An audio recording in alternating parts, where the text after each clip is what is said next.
I love lightweight rear-wheel drive cars. I used to own a 2001 Mazda MX-5 and I currently drive a Scion FRS. So I'm really excited to have the 2016 Mazda MX-5 with me. And to keep it honest, I brought it along my 2013 Scion FRS. We're going to take both cars to the track and we're going to take both cars to the road and we'll find out what they're all about.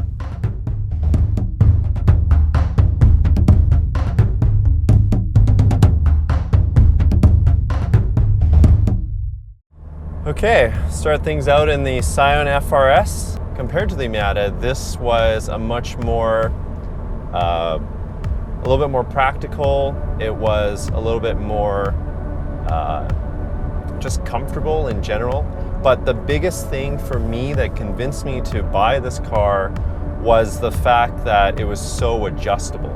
I found it going with skinny tires to be really refreshing. So while everyone else is emphasizing more power and more grip, this car was more focused on more fun. The seats are really comfortable. They really hug you and hold you in pretty well for an OEM seat. The driving position is like spot on. All right. It's a little thrashy,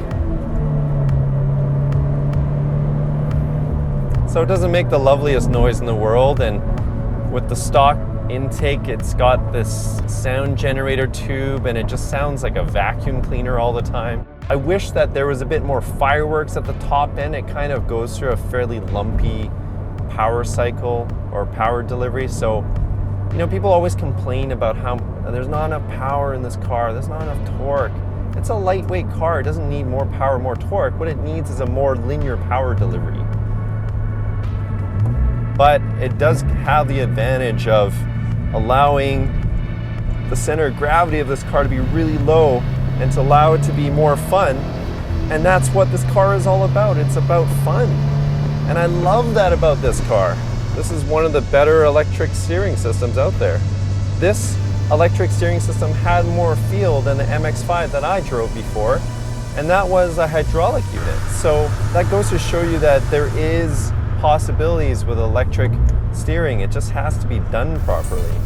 The one thing that I love about the FRS, given all these complaints I've just talked about, is how plugged in you feel with this car. You flow with it down a road and it just does everything you want. And brakes are progressive. The accelerator control is decent for an electronic throttle. It just wants to have fun all the time. And it's unhappy when you're driving slowly. It really is. It feels boring. But when you're going down this road, oh yeah. This is why I sold the MX-5. You just feel like it's all about having fun.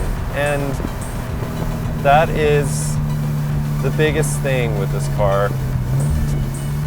It's not as focused on lap times. It doesn't have a lineage of pressure that it has to meet, other than I guess the E86, but it's not really the same car, is it? Mazda always talks about Jinba Itai, car and driver as one. I feel that in this car.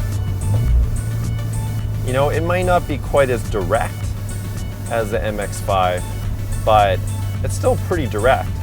And you have this wonderful sort of chassis to play with all the time. It's got a sense of humor. It's not just about grip and going fast. It's about, having the car sort of slither around a bit. And that's what I really love about this car. Okay, so 2016 Mazda MX-5. Now, I'm not sure there's as many cars with as much pressure to succeed as this particular Mazda MX-5. And the reason for that is it's just purely a victim of its own success. When you build 3 generations of cars and all 3 are pretty good, there's going to be a lot of expectations heaped upon the 4th generation. And especially with the mild disappointment of the 3rd generation, it was really down to Mazda to make this car extra good. So let's cut to the chase. How does it feel? Well, just from a driver's standpoint, it's contact patches.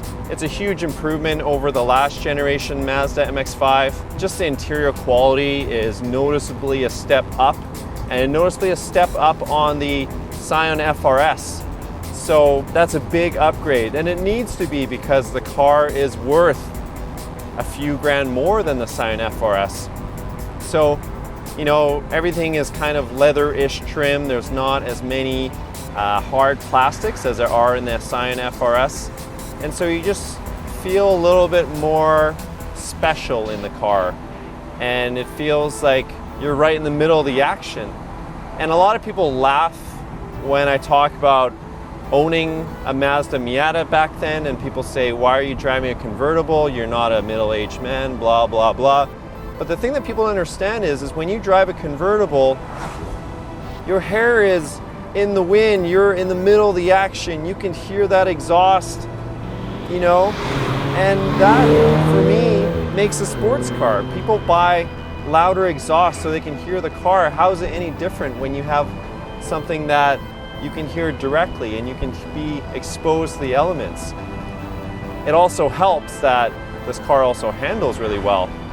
So anyways, that's an important thing for me, and the new MX-5 definitely ticks that box. There's also a lot of concerns with the Skyactiv engine. People were worried about it not being sporty enough, and I can understand those fears because the Skyactiv engines I've tried and other Skyactiv cars that Mazda makes with the Mazda 3 and the Mazda 6 and the CX-5, they do an awesome job gaining excellent fuel efficiency, but in terms of how it feels to drive, it's not the best feeling in the world. There's usually a bit of a torque gap right down at the low end of the torque curve. So when you're driving a sports car, you don't want that torque dip. And we've already experienced that torque dip in the FRS, and it's one of its detractors. So how is the Skyactiv engine in the MX-5? For one thing, it's now tuned for 91 octane. So it's gonna have a little bit more resistance to knocking, which means that they can get the car, get the engine to respond a little bit better. And by all accounts, my goodness, what a rev machine. It almost sounds like a bike at times. Actually, what it does really remind me of is a rotary engine. So you drive the car, it's got quite a bit of torque down low. It only has 155 horsepower, but it doesn't feel that way. And it's pushing 600 less pounds than the FA20 motor does in the Scion FRS. So it feels quite immediate. The responses are a lot more immediate.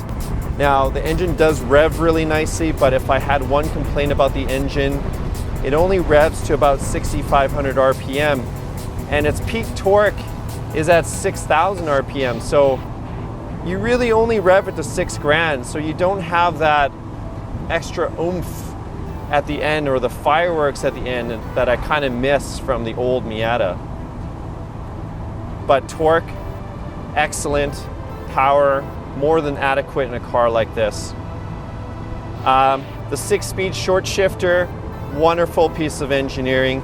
It's got really slick shifts. It just feels really precise. And I would say actually the best of all the shifters that Mazda has made. So good job there. In terms of ergonomics, I find that although the seat feels kind of tight, it doesn't give you actually a lot of support, which, you know, in a sports car, I kind of wish I had a little bit more of. And in a sports car, I want the car to also fit me like a glove. So that means I want the steering to be in a perfect location. And right now with this car, there's no telescopic steering. So I have to sacrifice my pedal positions in order to make my arms reach at the right length. This car flows so much more than the FRS. And where the FRS wiggles its hips around, this one feels like an extension of your body. There's nothing loose, nothing hanging. It gives you a lot more confidence in the FRS. The FRS, you feel like you have to really kind of get ready to catch it all the time, and this one, it's a lot more instinctive. It's a lot more like driving a go-kart.